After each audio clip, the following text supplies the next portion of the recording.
We believe that working together with local, national, and international actors more to scale up our successful efforts, particularly on dialogue and reconciliation, to tackle Iraq's problems moving forward. With the support of our Iraqi and American partners, we are committed to a transition strategy to further the stability of our peace-building programs and institutions through Iraqi leadership. As Iraq tackles its current challenges and prepares for the 2014 elections, and it works to secure a better future for the Iraqi people, the U.S. Institute of Peace remains committed to working through the transition and to be a reliable partner for Iraq. Now I'd like to give the floor to Les Campbell, the NDI Senior Associate and Regional Director for Middle East and North Africa, to also say a few words, and then we will turn to our panel. Les. Great. Thank you very much, Manal. And we want to thank USIP for allowing NDI's Country Director, Elvis Zutic, to be here today to present the findings of a recent poll. We've worked closely with USIP since 2003. I would actually echo Manal's statement that even though it's fallen off the radar to some extent these days, Iraq, that NDI has been involved since June 2003. It's something we take very seriously. And despite what you may read in the news, we actually think there's lots of good news. And in fact, as I'm standing here, I see Rahman Al-Jabouri, who's now with the National Endowment for Democracy, who was NDI's first country director in 2003. So there's a lot of history. I won't steal Elvis' thunder today, but the message that we'd like to get across, and the message that I try to get across to any audience when I talk about Iraq, is that if you can get beyond the day-to-day headlines, which unfortunately here in the West tend to be about the worst news, the car bombings and violence and so on, which is certainly a big concern and certainly something important.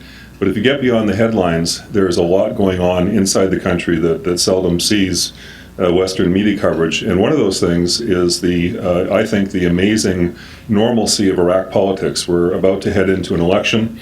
The election's not getting a lot of coverage, but there's a lot of excitement in Iraq about an election. Iraq has had now a history of well-received elections that have passed international muster. There have been great difficulties after elections in forming governments, and I hope that the international community this time can try to exert some constructive help to make sure that the post-election period doesn't turn negative. But there's a lot to be hopeful about. And Elvis will go through the results of a recent poll. But I find Iraqi politics, despite all of the other problems, to be remarkably normal. And by that I mean that Iraqis are looking for their leaders to present constructive solutions to their problems. They're looking for their leaders to address those problems within government. And if they do so, Iraqis tend to respond to those leaders much as you would see in any other country. So I'm going to leave it at that. Elvis Zutic has been with NDI for many, many years. I think you're going to find his presentation incredibly interesting. He also is based in Baghdad. We've been based in Baghdad as well since 2003. Worked very closely with Ambassador Khalilzad during his tenure in the country. And so Elvis is going to draw on the recent poll, but he's also drawing on, as I am right now, well over a decade of very, very intense grassroots work with political parties, with parliamentarians and civil society groups. So it's not just about a poll, it's also about insights that are gleaned from this long history in Iraq. So again, thank you, Manal and USIP, and I'll leave it at that. All right. And we'll turn the floor directly to you, Elvis. Would you like to? I think I need to switch the slides. So yeah. Okay, let's leave it there.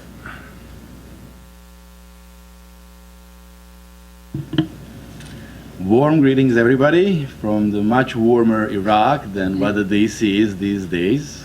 Quite windy and cold here. Didn't expect that. As Les said, my name is Elvis Zutic, and I am currently country director for NDI Iraq, based both in Erbil and Baghdad. I will present you the most important slides or information from the most recent public opinion poll we conducted in Iraq. The time of the poll was end of January, to be more specific, 22nd of January. We completed the field work beginning of March, on the 8th of March, and the information I am going to present you obviously applicable for this particular time. For the purposes of the poll, and by the way, this is the 8th poll that NDI is conducting in Iraq since 2010, we do organize Iraq into 4 major regions. Baghdad as a province being region number 1. Then we have a south region that includes Wasit, Tikar, Najaf, Muthanna, Basra, all these provinces from Baghdad down to Basra. Then we have west, which is Anbar, Nineveh, Diyala, Salahuddin, and Kirkuk. And finally, we have north, which includes 3 Kurdish provinces, Suli, Erbil, and Dahuk. Since 2010, we have a battery of questions that we ask and track the trend to see how the mood and situation changes in Iraq. And I will present you the slides in pretty much your information in the 3 distinct groups. First one is the general information about the state of affairs in Iraq. The second group of information are closely related to democracy and elections in Iraq. And I will conclude my presentation with the information that I would like to share with you about the key issues and solutions for those issues from the perspective of Iraqis. The last set of information is particularly important because of that is what we emphasize in our work with the partner parties. We do let them know what Iraqis believes are the solutions, and then we advise our partner parties in defining their issue-based policies, in developing messages when we are doing trainings for the candidates. That's the emphasis of our, let's say, poll when we conduct the poll just before the elections. So to continue, the first slide I want to present you is the information about the country direction. 41% currently of Iraqis believe Iraq is going in the right direction, which is pretty much within the line what we see since 2010.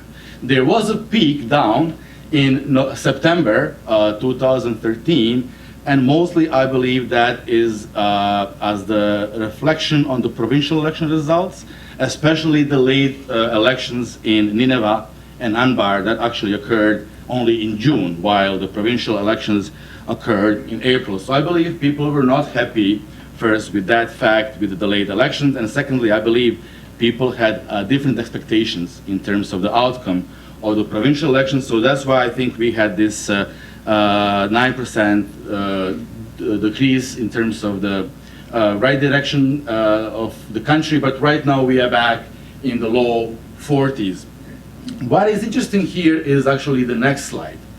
We do see for the last several years quite a distinction between the regions and the perspectives of the people depending where they're coming from. So for example, people in Baghdad and in the south, usually there's a tendency to have more favorable opinion about the country direction, about issues, about general state of affairs. People in the west, and as you know, majority of the people in the west are Sunnis, do have this tendency to be a little bit negative, to be kind of, I would say, critical about government performances, the country as a whole, and Kurdistan as well. When we ask people in Kurdistan about Iraq, they have this tendency to kind of say that in Iraq things are not going in the right direction. However, if you notice the green numbers, you can see that even in the west and in the north, we see improvement, we see increase in the sentiments of the people who are saying, yes, Iraq actually is going in the right direction. However, in the West, we still have a strong majority of 70% of the people who are saying that country is going in the wrong direction, and 59% of people in Kurdistan who believe the same. In terms of the top issues, and we always ask people, in your opinion, what are the 2 top issues that the government should address immediately?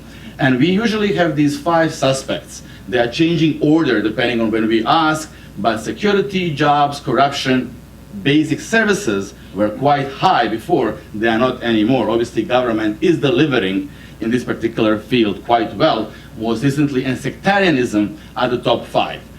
For the second poll in a row, we have security as the top issue, considering what's happening in Baghdad, in Mosul, especially in Anbar, This is not a big surprise. Jobs and unemployment are always there. And as I said, corruption, sectarianism, and basic services used to be in top 5. They sometimes change places among themselves. You will see that in Kurdistan, this is slightly different. In Kurdistan, security is not an issue. However, corruption is a big problem in Kurdistan, as well as jobs.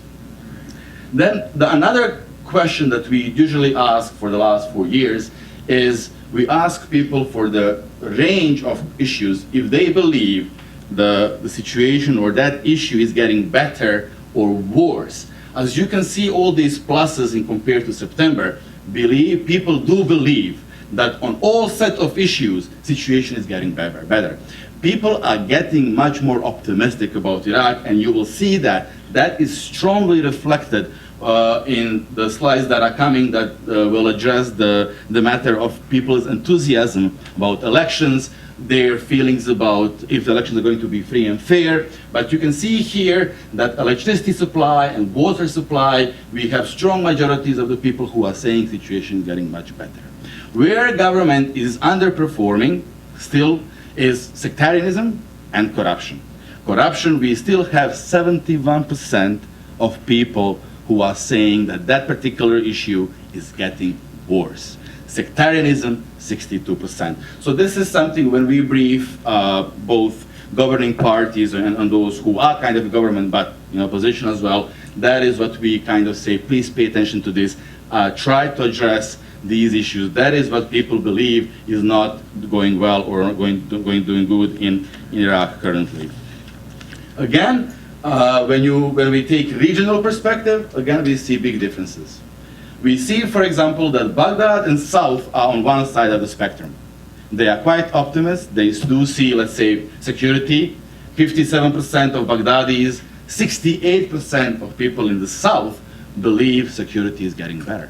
At the same time, 84% of the people in the West and 55% of people in North believe something completely opposite, that actually security is getting worse. We have a similar dynamic in terms of ability of Iraqi security forces to maintain security, where 72% of the people in South, Basra, Wasit and stuff like that, believes that Iraqi security forces are more able to maintain security, while 72% people in North and 55% people in West believe actually it's getting worse. Relations between Sunnis and Shias, again, divided opinion depending on where you're coming from, and similar apply for the government responsiveness to people needs. What I am really kind of, was not surprised, but I'm very happy to see this. You know that sectarianism is the big theme currently in Iraq. So we wanted to test people to see if they believe sectarianism is there to stay, or if they believe sectarianism in time actually will become less of the factor. And I'm very happy to see all these gray numbers. Majority overall, except in Kurdistan, believes in time, sectarianism will become less of the factor in Iraq. And this is something that encourages me, that helps NDI, USIP, other organizations who are dealing with democracy development in our work. Huge majority in the South believe sectarianism will disappear, and we have 50% of people in Kurdistan who actually believe sectarianism is too deeply rooted and will never go away. However, currently, 1 of 3 Iraqis believes the same, that the sectarianism is there to stay, and this is something that I believe new government should pay special attention to, work towards reconciliation, to work towards maybe balancing the number of sects in the army, in the public positions, government positions, etc., etc. Now the second battery of the questions deals with democracy and elections. And again, us in the field of the democracy, this is what we like. People in Iraq believe, strong majority, nationwide, that democracy is the best form of the government. We have only 27% of Iraqis who believe some other form, other than democracy, is the right form for Iraq. You might notice a 12% drop in the north, in Kurdistan, for democracy. And I was surprised with that, to be honest with you. But then I realized Kurdistan doesn't have a new government for the last 6 months. People had free and fair elections in November last year, and negotiations over the government formations are ongoing. So I believe the negative sentiments or the drop in terms of democracy feelings in the north is driven by the fact that there is no government in Kurdistan. Parliament had only one session. They came, they sworn in, and that's it. There is no speaker, there are no committees. So pretty much, the KRG is in the process of these ongoing negotiations, and obviously Kurds do not like that. They don't appreciate that. They want to see the results of what they did. They casted their vote, now they want to see the government established and functioning, deliver to people what they need. Again, for the people like IFES and others who are directly involved in the elections preparations and implementations, significant majority of the Iraqis believe elections are actually good for Iraq.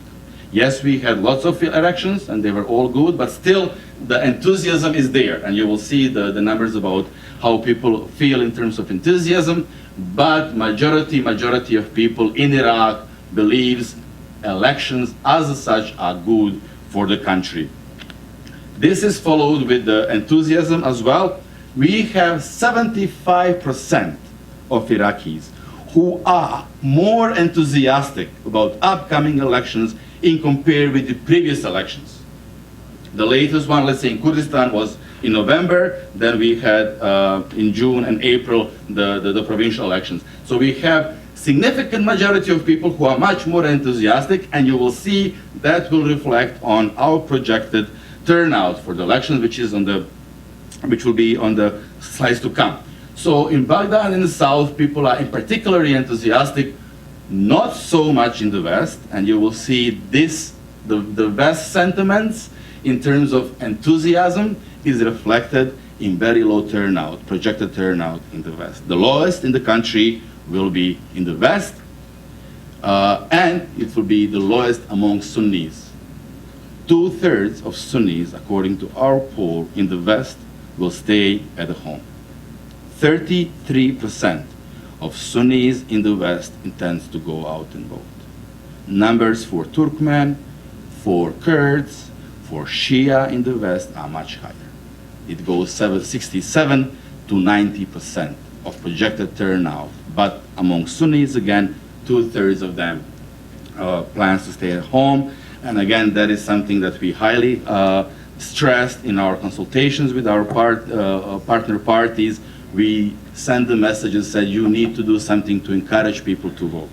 And again, I will present you with the key reasons why people say, those who are not voting, why they are not voting. Another encouraging thing is that strong majority of Iraqis will respect the election outcomes regardless of who wins. We ask, if your party lose, are you going to respect election outcome? And they said yes. 66% of the people said yes. However, again, West, 58 said, sorry, this is free and fair. But in general, people who we poll in terms of if they're going to respect election results or not, 65 in total they will, but Sunnis, 1/3 of Sunnis will not say. They said that we will not respect election outcome unless my party, my bloc, my list wins. Obviously, this will be strongly influenced by the post-election dynamic and negotiations, who will go where. I don't believe that anyone will be able to establish the government by themselves. We will have to see some sort of coalition, and obviously the result of that coalition will have a huge impact on people's sentiments about if respecting or not respecting the election outcome. This is the free and fair elections. Again, as I said, majority of people believe elections are going to be free and fair, but majority of the people in the West, not so. They believe elections are not going to be free and fair. This is what I talked about, the results, and this is our projection in terms of the voter turnout. Based on information we were able to collect in this particular period, 63% of Iraqis said they will go out and vote. If we turn that into numbers, we have about 21 million registered voters. 63%, I believe, gives us 13,200,000 plus voters who we expect to go out and vote. The highest turnout is expected to be in the north, in Kurdistan, then south, Baghdad, but then as you can see in the west, we have majority of people, and again, significant majority of the Sunnis there who are planning to stay at home unless political parties and the candidates encourage them to go out and vote. Major reasons for those unlikely voters, why they are staying at home, we ask them, why you are not voting. On the first place, they say, if somebody could persuade me that my vote matters, I would go out and vote. If security would improve for me, I would go out and vote. Those are the top two reasons that would change their mind. So inspiration, like your vote matters. It is important for you to go out and vote, take destiny in your own hand, and then yes, we will work to arrange a safer environment for you to vote. We will maybe reduce the checkpoints. You will not be able to walk for miles to the polling center. That could encourage people to shows up on the election day in higher numbers. A little bit about north. As you can see, in Kurdistan, we had in September 74% of people in the north who says north or Kurdistan is going the right direction. Now that's 63%. Still majority, strong majority of Kurds believe Kurdistan is going the right direction, but there is a drop of 11%. And again, this is the reflection of the delayed negotiations over the government formation in the KRG, and we have 33% of those who are currently believing Kurdistan is going in the wrong direction. Majority of these people who are saying Kurdistan is going in the wrong direction are living in Suleimania, and majority of them are supporting Goran. It's interesting. Goran, who was official opposition in Kurdistan, and right now they are negotiating about having Goran in the government. They supporters are saying that Kurdistan is currently going in the wrong direction. The issues in Kurdistan, jobs on the number one, 22% increase in compared to September, and then the corruption. As I said, corruption is always highly rated as the top issue in Kurdistan, and as you can see, security is on the 6th position in terms of priority that government should focus on. Finally, to conclude, I have a few more slides. What are the solutions for the key issues? We test this, as I said, to help our partner parties in defining their policies. And I'm very happy to tell you that we saw hard evidences right now of some of our partner parties who are presenting key policies in the publications where they are presenting their solutions for economical issues, for security issues, and that is, I believe, partly because of what all of us are currently doing in Iraq. So in the first place, we ask people, okay, security is a problem. What is your opinion? How security can be addressed?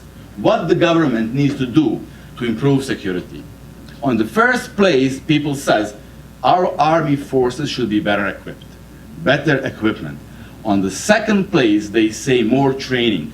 Our army, our soldiers need to be better trained. And interestingly enough, on the third position, they said disband all militias, all. If you talk with Sunnis, the disband all militias is top priority, and then training, and then equipment. But disband all militia as well resonates well with everybody. And on the fourth place is to tight border control. So this is something that we advise candidates and parties to talk about when reaching towards people. Talk about these things. Say what you are going to do to provide more equipment, to do more training, to secure your borders, and what you're going to do about these militias who are obviously recognized as a big problem in Iraq. In terms of economy, I was surprised to see that top two solutions selected by Iraqis has nothing to do with oil. First one is provide access to loans for small business owners. Iraqis want to see more private initiative.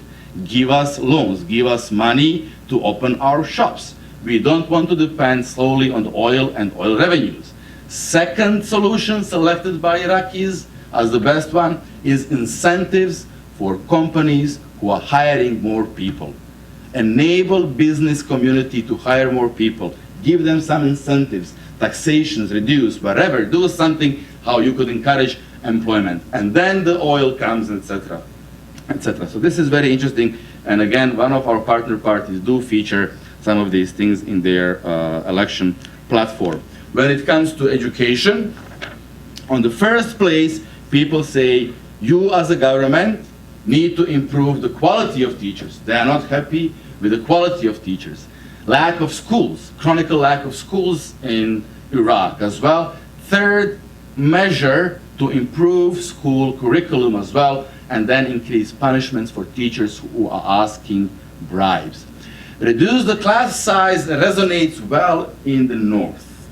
That is interesting. In the north, to reduce the class size, apparently they have 30 plus kids in the classroom. They are not happy with that. They believe that should be the top priority for the next 4 years when talking about reforms in educational sector. In terms of the healthcare, very popular. The medicine is too expensive, so decrease the prices, build more clinics and hospitals, and increase availability of the medicine as a third top measure recognized by Iraqis. And then as a fourth one is improved overall quality of the healthcare. And apparently there is a corruption in Iraq, so they say if there is a corruption, politicians should focus on the central government corruption and fighting the corruption on the central federal level in Baghdad. Second measure popular among Iraqis is to increase jail sentences for those who are found guilty of corruption. And then as a third one is, okay, you should maybe focus as well on the local level and tackle the corruption there. Last, I believe 2 slides, and I will finish, is something that illustrates impact, those who have impact, and what people say. Who are those major factors? What are the major factors that influence on their decision when they come in the election center, who they're going to vote for? The candidate, him or herself, is the major factor that makes the difference who people are going to vote for. His or her accomplishments, second major factor. So I hope that Iraqi lists consider this and that they have candidates actually who can say who they are and what they did in their life. People want to see experienced, successful candidates. Somebody who can say, this is what I did in my life. And then the party policies, and then the party leader, and then who has the influence. You know, different people are talking to you, different people sending messages. Who is the most influential? Who are you going to listen more when thinking who to vote for? Again, candidates. Again, they go back to candidates, then political party, then the leader, then the family members, and after them, religious, tribal leaders, media, neighbors, and then and employer. So I hope I stay within 20 minutes or so.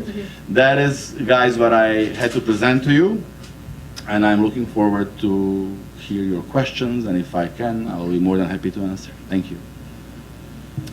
Thank you, Elvis. That was done very well, and congratulations on the poll, because it really equips us to look beyond the headlines, particularly in terms of some of the things that you highlighted about improvement in the direction. I think it's very hard from here to see that side.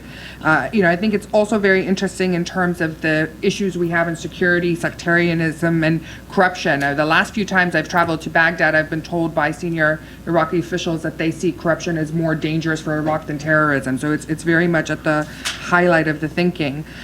I also really appreciated that you were able to show us that there are two very different realities to how Iraq is viewed. And I think, again, for us over here, it's very hard to grapple with these two different realities, and particularly how it fits geographically in Iraq. I'm encouraged to hear that part of the training is linking the politicians and the people running with what's happening on the ground, because we've seen that gap between what Iraqis are feeling and then what's being represented. And finally, you know, a key element that you highlighted that we at USIP are taking very seriously is that no matter what happens with the elections, it's really the next step into coalition building and state formation that will be the true test for Iraq. So thank you for that. And I now turn to Ambassador Kurdistan. Please, you have the floor. Well, thank you very much. Thank you very much. It's a pleasure to be here and to listen to the briefing that has been given. Very interesting. I will comment on trends as I see them and reflect on what I've heard, and then also talk a little bit in the second part with regard to the implications for the elections. What are we likely to see, and give, at least from my judgment, 3 different scenarios that we could witness and their implications for the future of Iraq. Like Kurt, I believe that Iraqis remain very important, and it's unfortunate that we are not paying as much attention to it as it deserves, because what happens there will impact the future of the entire region. And although we have problems in Ukraine, and there is the pivot to Asia, but this region, I think, remains a critical region, not only for the people of the area, but for the future of the world. First, with regard to polarization, which has been a problem in Iraq for those of us who have dealt with it since 2003, if not before. Has it gotten better, worse since that time, over time? And I believe that the problem of an absence of a consensus among Iraqis on some fundamental issues persists. There have been periods where it has appeared to me, at least, that it has improved, and then periods that it looks like it has gotten worse. Certainly, it got a lot worse after the attack on Askaria Mosque when I was in Baghdad. Sectarian relations got quite difficult. Violence increased very dramatically, and the country was heading, some even argued it was in a state of civil war. I disagreed with that at that time. And then with the overreach by Al-Qaeda, with the awakening movement, with more U.S. security forces, with increased performance, better performance, better numbers by Iraqi forces, with decisions by the Iraqi government to move against militias, you had all of them coming together. You had an improvement in security, and you had the political reflection of that, in my judgment, in the 2010 elections, where you've got Prime Minister Maliki moving from his Dawa party to the state of law and reaching out to non-Shia elements also as part of that state of law. And you had the Iraqi movement of Ayad Alawi, who has been active in Iraqi politics for a while, since 2003, at least inside, also reaching out across sectarian lines. And those two blocs did very well in the elections compared to others in the Arab part. I'll come to the sort of Arab-Kurdish divide in a minute. But what one sees in recent years, 2-3 years, again, looking at it qualitatively almost, a deterioration in the sort of the polarization trend, if you like. In part, it has to do with the regional environment because of what's happening in Syria that has negatively impacted Iraq. drawing different communities to different sides in the conflict in Syria, with some Iraqis siding with the government in Syria, sending militias to help it, with others sympathetic to the opposition, and perhaps the Kurds staying neutral. I don't know how to characterize their posture. And then the second thing is the regional polarization in terms of, in the aftermath of the US withdrawal in Iraq. The vacuum was filled, if you like, of the US presence by competing regional players, Iran gaining more influence, Turkey, and perhaps some of the Arab states seeking to fill that vacuum, therefore polarizing, fragmenting, pulling Iraqis in different spheres and different directions. And as a result, you see, in my judgment, more polarization. You see more violence, certainly, than one had seen in the sort of 2008 to 2010, 2011 period. You see a growth in violence. And you see a potential repetition, if you like, with obviously differences of the earlier 2006-2007 period as the danger. Now, what is also bad in the current manifestation of polarization and this consensus deficit, if you like, is the increased distance between Kurds and the government in Baghdad. As the relationship has never been completely smooth. We know from our own experience, federalism managing it is not easy. It can. We even had to fight a civil war. But it is now it is in a particularly difficult period with government at the center withholding funds from the region, with the issue of the region exporting oil, with tensions at times in the last couple of years along the lines of control, and so the regional differences that the briefing reflected on specific issues, when you look at it sort of in a macro level in terms of how these areas interact with each other, how they view each other, if you like, I see it in a more problematic period than at times in the past, not as bad as some other times. So it's sort of history goes on.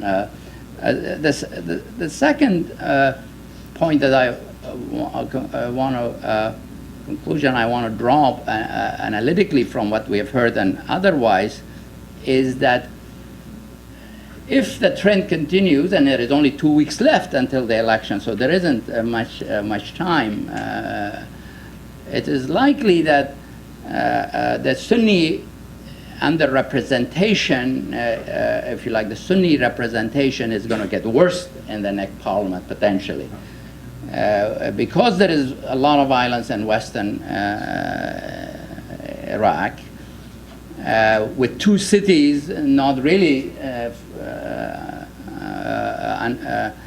in Anbar, not clearly under government control, whether elections will be held in those two cities or not, that will affect obviously on representation.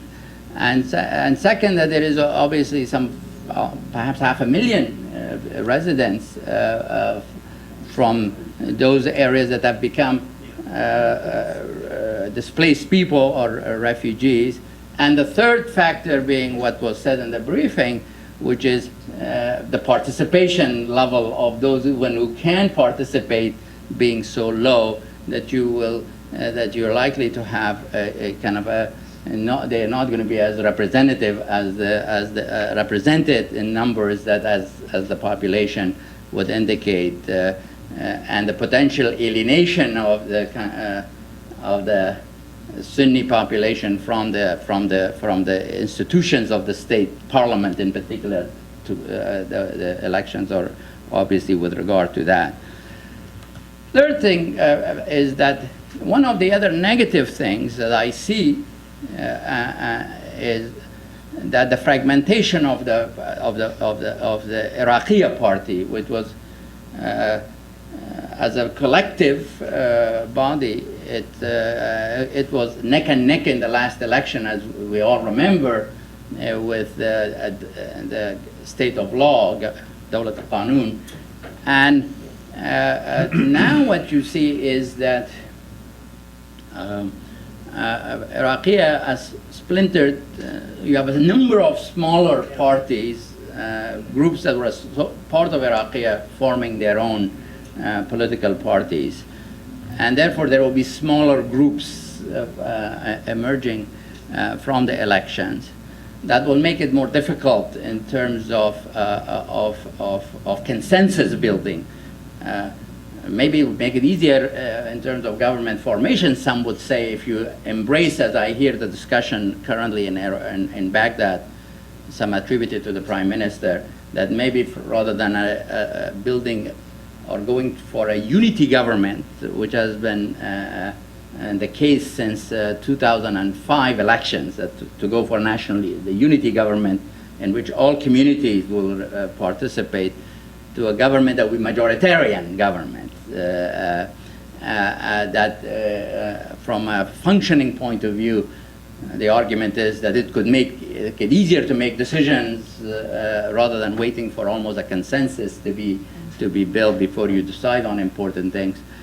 But on the other hand, given the degree of polarization that I have talked to, it will be at the expense of building consensus, building bridges, bringing Iraqis together, which is also what politics would require. And the last point on the trends would be that less like 2009, more like 2005, the elections, people will vote their ethnic and sectarian identity. The 2010 election showed the movement a little bit away from voting for identity. The Shia voted essentially for Shia parties, Sunnis voted for Sunni parties, and Kurds obviously voted for the Kurdish parties. In the 2010, there was an appeal to transcend those by this Iraqia being a cross-sectarian, and even Dawlat al-Qanun having to move to embrace this. Maybe there will be a return to an earlier phase of voting for within sects largely. I think Iraqia under a new name, Muthayad Alawi, kind of a national party will be there, but the anticipation is that it will have a very much fewer seats. Let me, since time is short, say a word or two about the implications for the election. Given the satisfaction, the positive attitude that was set in the south, where most Iraqis live, in Baghdad, it is, if that is reflected in a big vote for the Prime Minister's party, then one scenario is that with a big win, essentially another government, the Prime Minister would seek to return to forming the government, and you could have a government that is, especially if the reports are correct, that he's going to go for a majoritarian government. That's one possibility. A second scenario, and I'll say a word about each in a minute if there's time, is that after the election, although the Prime Minister may be the head of the largest party as such, and that maybe given the opposition that exists in him, towards him, among the Kurds and Sunnis, and even among some Shia, that there may be an effort to form a bigger bloc. Remember, under the Iraqi system, the nominee of the biggest bloc gets the first shot at forming the government. There are lots of issues whether that is feasible. Would some Shia break with Maliki and join essentially an alliance with Sunnis and Kurds to challenge Maliki? What will Iran do? Would Iran allow it? Where would the Marja'iyya, Ayatollah Sistani would stand, would be important. But that's, it can't be ruled out. And I know actively there is discussion among some of these parties, but there are so many issues on which they differ. I'm not entirely confident that this could be executed, although the idea is there. The third scenario is that there will be deadlock, that you will not be able to even the effort by, if Maliki has the biggest and he got a significant number, let's say 100 or more seats, and that he would not be able to gain enough support to form a government, but no one else can challenge him at the same time. If other bloc, another bigger bloc is not formed, so you get even an acting government while effort to form a government, a new government continues for a considerable period of time. It was 4 or 5 months after the first post-constitution election. It was 9 months the last election. This could go on perhaps pretty even longer, with implications. The government that doesn't have a mandate reflects the new mandate, the new vote, would have create kind of a vacuum of authority, although its institutions will be there, and perhaps worsening the current the trend, the negative trends that one sees. Although, as was reflected, there are some positive things that people see in the current situation, so it's not entirely negative. Thank you very much. Thank you, Ambassador. That was incredibly insightful in terms of really pulling everything together. And I think particularly the trends that you mentioned on the polarization, I agree wholeheartedly with you that we're seeing a difference between what we saw in 2009 and 2010. And actually one of USIP's programs, which focuses on youth, Salam Shabab, highlighted something similar, that, you know, around 2012, youth were looking at issues-based, not identity, but we're definitely seeing a backtrack along those lines. I also think the points that you raised are very important in terms of the regional effect, both inside Iraq, but also in terms of international geopolitical considerations to really focus in on. And, you know, one of the things that I think in the three scenarios, I mean, the cost for each scenario is incredibly high, particularly any further Sunni marginalization. I think that you know, really worries me to hear, and particularly in light of the numbers that you're seeing. But we'll turn to Sarhang to kind of looking at the next phase and moving forward after elections. Thank you. Well, I think I have a lot to agree with what has been said, but I would like to look for me to look at the election, the preparation for the election as a milestone, and then what happens.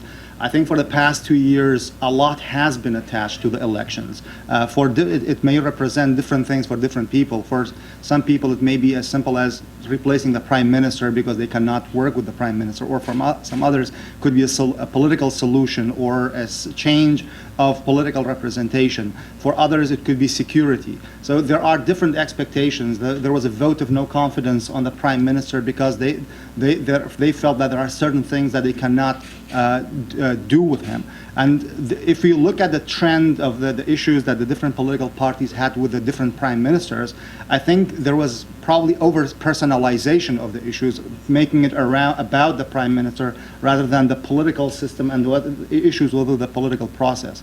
I think this election is a very important milestone in Iraq's political transition. This is the second election since the withdrawal of the U.S. troops from Iraq, and this is the second test for Iraq's political process. The excitement, I'm glad to see that there are still excitement, and from what we hear from our partners on the ground, yes, there is excitement, but the excitement is about what this election will bring. And the level of excitement does vary, as it's hard to say one statement about Iraq without breaking it down by different regions. And I think, as the data showed also, this is true about the excitement about the elections. I think a level of expectation management needs to happen at the level of the public and also at the level of the politicians. It is important that now the Iraqi people have some 9,000 options to pick from for 328 seats. That is diversity. That's a welcome diversity. Different people can be picked from. But also, if you look at the process, there is some things to say about the opportunities that different people have. If you are in Basra, if you are in the south, there is the security. You can really zoom in and focus on what the different candidates have to offer. But if you are in Anbar, if you are in Salahuddin, if you are in Nineveh, today your focus is really about security, about where do you have food for your family, where is the next where do you go the next place? So I think it is important to look at the general picture as what are the positives and not just look through the prism of security and say what are the bad things that we hear from Iraq. But it's also important as we go into the enthusiasm and look at what is being done, we do not forget about what could undermine the next chapter of Iraq. So, and so far the conversation has been assuming that the elections will take place on time. Because if you listen to some of the Iraqis, there is a lot of conspiracy theory and they're playing to the fear factor of the government and the security forces that what will happen. And I think that is important to take into consideration about how this is going to affect the interpretation of the election results. I think it's important that the elections happen and they happen on time. There will be issues and concerns with the legitimacy from the Sunni side. I think if you look at the big picture of that, there could be ways that so those who are IDPs now and living at other places, if the Electoral Commission can find alternatives where they can vote through alternative ways. But looking at the big picture, yes, there will be a question about the Sunni representation, legitimacy of the Sunni representation. But for the most part, the seats of Anbar, of Salahuddin, and Nineveh will not be primarily affected. So the number of seats will not change. So the majority of the population, they will have a significant representation. But who is able to go and vote? And are you voting for this candidate, or you had a desired candidate that could not run, or the polling station in your area did not open? That will be the questions that they will grapple with. Actually, in Baghdad, the number of seats I suspect of the Sunnis is likely to go down because and this will happen mostly in the mixed population areas, in Nineveh, in Salahuddin, in Diyala, and parts of Baghdad, because security could prevent the turnout of some of the Sunni population, and the Kurds also will gain some to some extent from this dynamic. But ultimately, the result of the election, I think it's important for those who would win to look at during the run-up to the election and afterwards, that what is the cost of the running on sectarian platforms? And this is, I agree, and it's unfortunate that compared to the 2010 election, we'll see more sectarian conversations and narrative. It is very important for those who are running today to think about the government formation, because the deeper the divide they dig, it's not that like in the West where you have elections, even you could argue a little bit about that too, but the next day things do not go back to normal. It stays deeper, the divide stays deeper with the people. Managing that from today, that they have to think about governing and government formation in 2 weeks. Election campaigns need to take that into consideration. And as they do that, there are some anti-Kurdish narratives, anti-Sunni narratives, anti-Shia narratives. The more you beat that today, the more it comes back to haunt you and undermine the credibility of the candidates themselves, because you will have to work something out. Otherwise, you are putting the country on a very dangerous path. So it is important to take those factors in as quickly and as soon as possible. I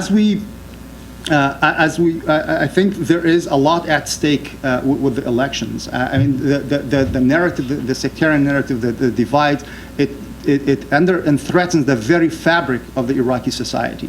And even if Iraq becomes different regions after this election, because there is a chance that there will be a stronger call from both the Sunnis and the Shia for more separation of power, and so that because the security that they enjoy in the south, the stability, the services, they think the potential could be higher if they have the Iraqi army bogged down in different provinces, draining the Iraqi budget and receiving dead bodies. The Shia will ask themselves, do we want to continue this? And so it's not only the Sunnis saying, you know what, forming of regions or forming independent entities is going to block off the center of the government. So I think these are healthy conversations, that they're fine, but as long as they are done through nonviolent means. And so that's why it's very important for this election to work. Many people thought the result of the elections will bring the civic resolution to their differences.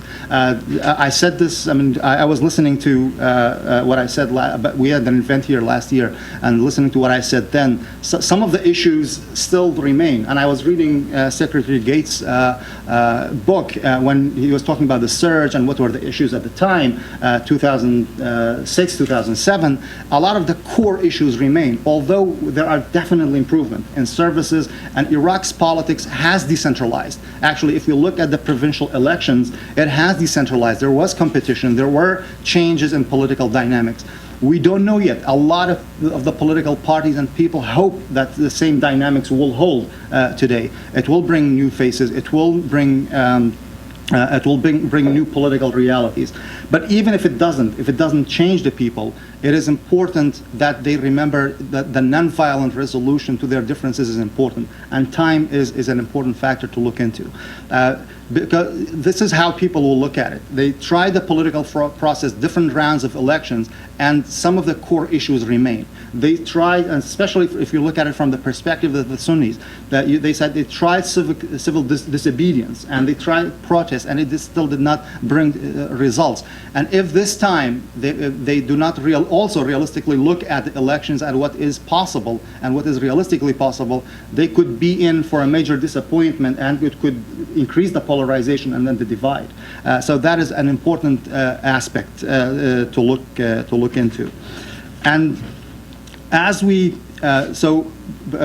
there are a couple of things to also think about as we look at the political process of Iraq. In 2006, 2007, during the peak of this of the violence, as Iraq's political process was still continuing, even though there was a level of violence, there were elections happening, there were services being run, but some changes happened. The demographics of Baghdad has changed, and I would like to put a point on the radar of the political leaders, the international actors, the friends of Iraq, that when today, if we look at last year, the warning was the Iraqi army is under a lot of strain. It's put in a tough position in population centers where they are where the political grievances and other grievances are mixed with security.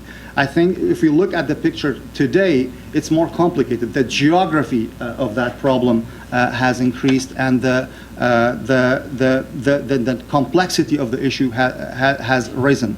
It's important that this cannot be ignored. So Iraq's next government will have security as on its plate, but it also has to look at it from what are the drivers of this. Syria will not go away anytime soon. I mean, unfortunately, so the Syria effect will continue. But it's important to also realize what are the drivers of violence if even Syria doesn't happen, because some of that exists in Iraq. So a political inclusion is important. So so getting back to the point of that, there's a lot of talk today about the belt of Baghdad. In the 1980s, they were accusing the Iraqi government of building a Sunni belt around a change of demographics around Baghdad to protect Baghdad. Now the fear has reversed, is that though probably a Shia-led government community could look into, say, okay, how do we reverse that belt and turn it into a Shia belt? And this is not I'm not saying this is a government policy, but those extreme voices in the Shia community, the militias, could be pursuing such that, and then definitely the Sunni communities. There are some people who are expressing concern about something like that. To wrap up on the election is definitely an opportunity. I think that the winners should not see that an endorsement of existing policies and continue that should the existing leaders remain in power. And those who do not get the results that they wish, it is very important for them not to go for an all or nothing kind of scenario. Looking at the experience of Egypt and looking at the experience of Tunisia, you can see where the path of stability and the path of where you bring more divides. Looking at Iraq itself, had the opposition and Iraqi stuck together and not and pursued their demands and fixing the institution for a longer term, we may have seen a different outcome in Iraq. As I said, security has to be handled within a larger political framework, and cannot be, because sensitivity, if you have terrorists to arrest and you have other grievances, it will be conflicted, and there's a lot of emotions running high today. There has to be a process to bring this to some sort of resolution. And Iraq does need a process to resolve its differences. The parties are not talking together. They will come together on the government formation, but the communities, there is a healing at the community level that needs to take place. That political leaders, there is a lot of division along tribal, religious, and political sectors. In the Sunni lands, for example, Abdul Malik al-Saadi has already been saying he will not recognize the result of the elections. This brings divides to communities and affects the political process. While tribal leaders, some are fighting the government, some are working with it. Unless I'm sure there are commonalities to be found among these people. And again, on the Shia side, to work with the other side, whether the Kurds or the Sunnis, without an inclusive process, without finding common grounds, it will not be possible to continue. And I'll stop here. Thank you, Sarhang, and I think you've raised very important issues for us to keep in mind. And just starting with the question of what does elections mean to different people, I think is very important. And in particular, as we're excited to see movement in Iraq, making sure we don't ignore some of the triggers or the red flags that you've raised. One of which is that the Sunni seats will be filled, but are they actually legitimate and tied to the ground? But also looking at, the geographic divide that you described as a red flag. And I remember, a while ago when you had highlighted very much about the borders, and that was going to be an issue, and then also police, and, the ambassador mentioned the second trigger, the Askari being the first trigger. I would almost say Hawija was almost the second trigger in terms of police and community really coming together, and now we're looking at a third trigger. And I think it's very important, the term that you use, healing. We're going to open up to the floor, but one of the questions I wanted to ask the panel revolves around this issue of healing, and very much focused, Ambassador, on the three scenarios you gave, which I think all have a very high cost. I mean, if it's a majority, then you lose the unity government. If it's a bigger bloc, and we saw that discussion happen in the vote of no confidence on Maliki. So that is really a possibility. Or deadlock, the violence that could turn from these three scenarios and really set Iraq on a different track. I wonder, is there a role in your viewpoint for the U.S. or the international community to build in incentives, whether it's for Maliki or other political parties, for some type of national dialogue towards pushing towards a unity government? Or do you feel that role is now over? And particularly kind of the viewpoint on the ground, do you think that would be something that would be accepted by Iraqis or expected by Iraqis, that there would be a push towards a unity government?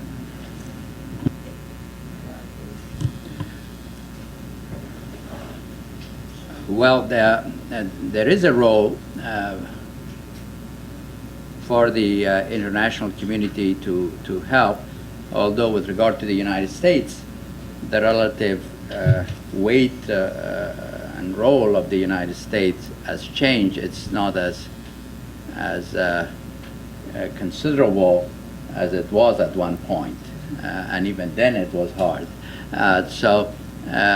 But still the U.S. does have a role. I believe the various Iraqi parties, to a different degree, would look to a role for the United States to to facilitate, to press, to propose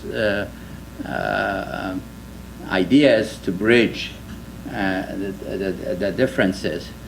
I believe also very important will be the role of Iran, because if anything, the Iranian role relatively has increased, and if the U.S. and Iran had a similar outcome in mind, it would make it easier than that's often been the case, although not always. We have been at odds with each other with regard to different outcomes or options in Iraq. But I do believe that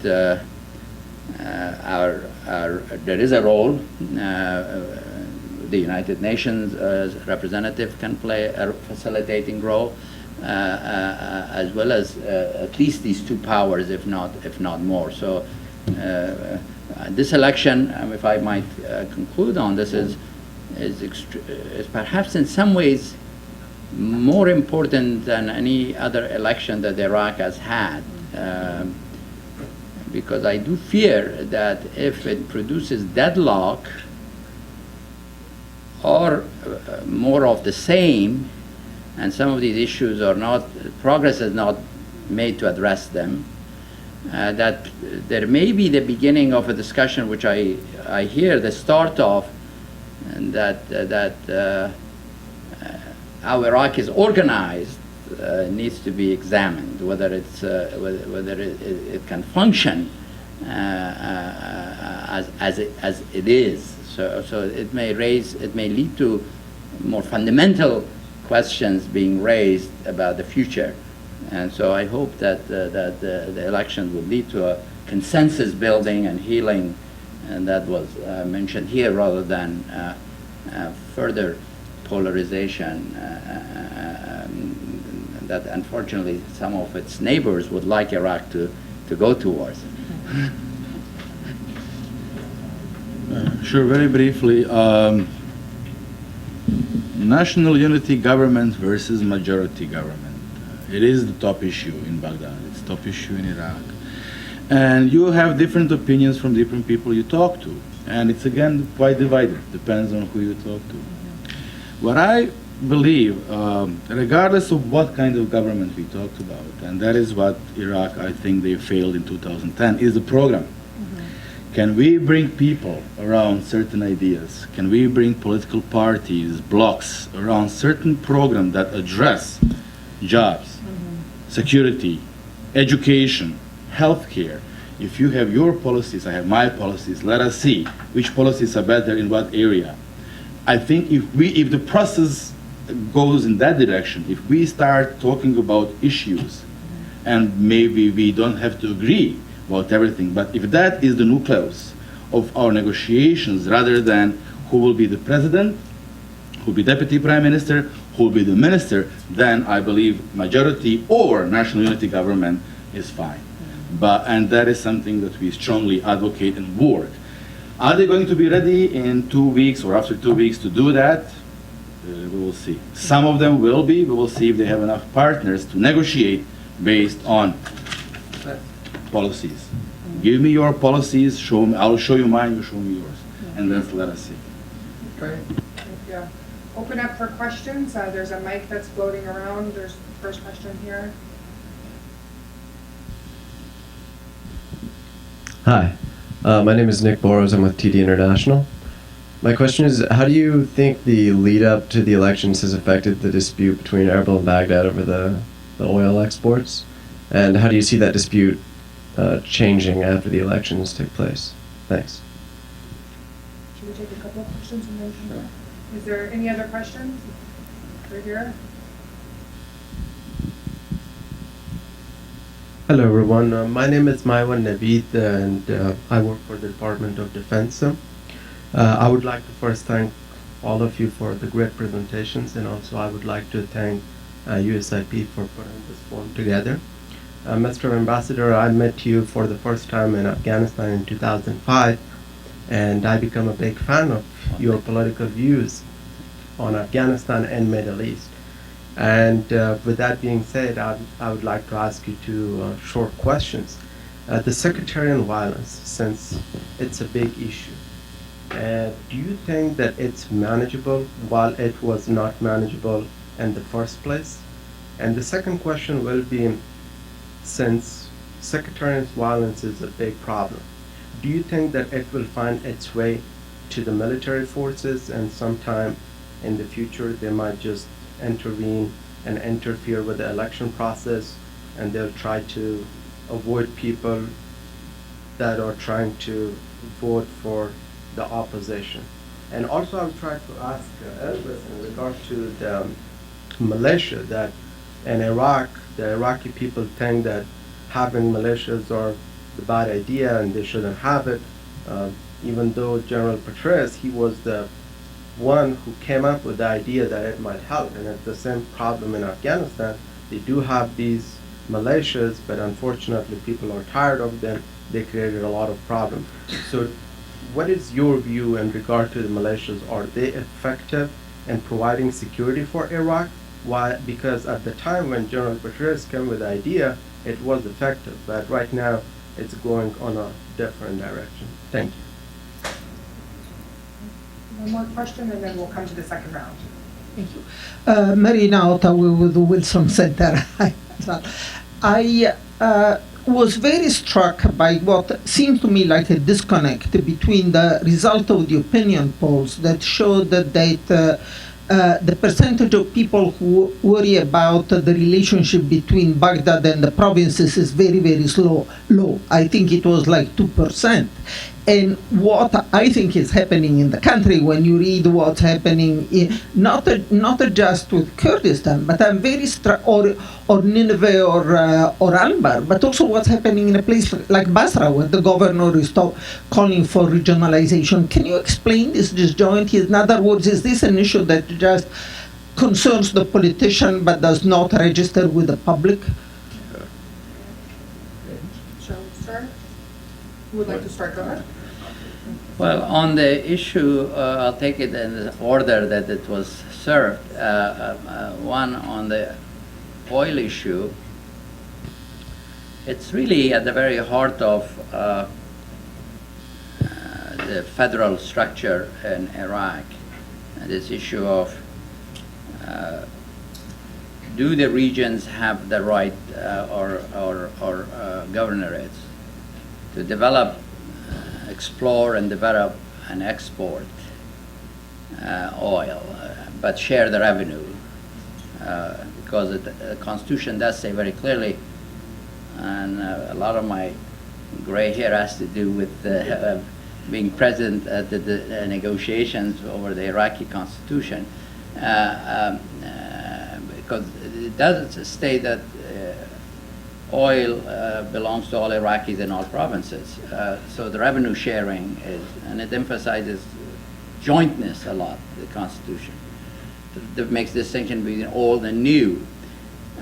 But this issue of, it's clear that quite a number of companies reading the Constitution and the laws have come to a judgment that governorates and regions do have this right to develop the oil. That's otherwise these big companies wouldn't go to invest in places like Kurdistan. So the other issue now that has become very hot is the issue of whether they can also export or only SOMO can export. And Kurdistan is insisting it has the right to export, and the government at the center is saying no. And therefore, I think unless there is an agreement on issues such as this, that's why I thought this election was important, that then there may be a discussion of, do you have to restructure Iraq if you, unless you want to go to conflict to resolve it. If you want to resolve it peacefully, which is everyone's would be goal, I hope, and then how do you come to an agreement, or do you restructure the relationship in some way? So I don't have a prediction on this. I hope they will come to obviously to an understanding, but I'm not sure that they can. And here too, the U.S. in particular has been very active to avoid a break over this issue, to find compromises or even near-term solutions while working on a kind of a longer-term solution down the road, such as the proposal for 100,000 barrels being exported by Kurdistan to the Iraqi pipeline in exchange for restoration of budget. But that has fallen apart as well. So, and one of the issues is if the view that the center decides all of these issues gains in the next government in Baghdad, let's say, I'm not predicting it, speculating, then, and Kurdistan takes a different view, how are they gonna resolve it? With regard to the issue of sectarianism, well, I mean, a lot of Iraqis tell me and that you know, sectarianism is a more recent phenomenon.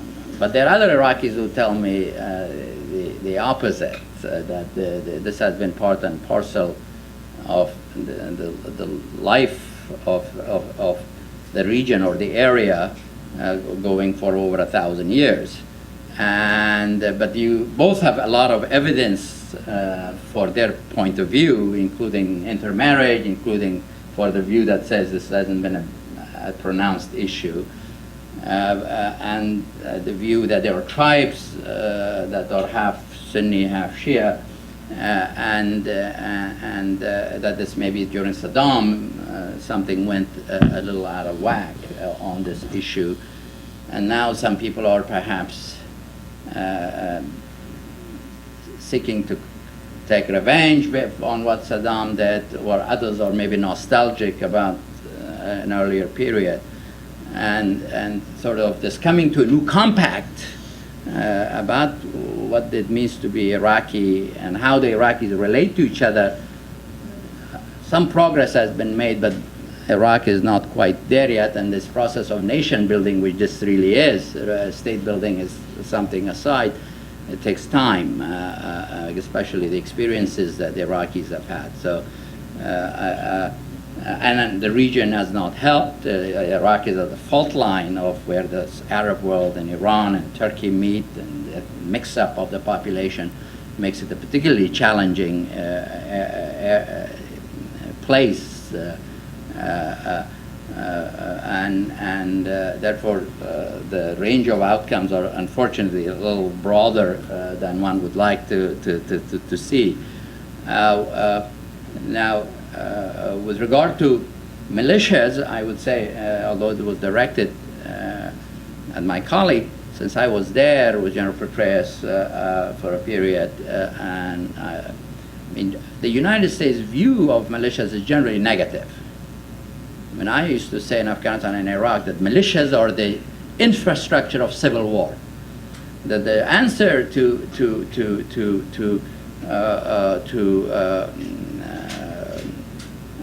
lack of rule of law and security problem is institutions that are trusted, regardless of which community you belong to, because you think the institution will behave neutrally. It doesn't care who you are, or what your ethnicity is, your sex.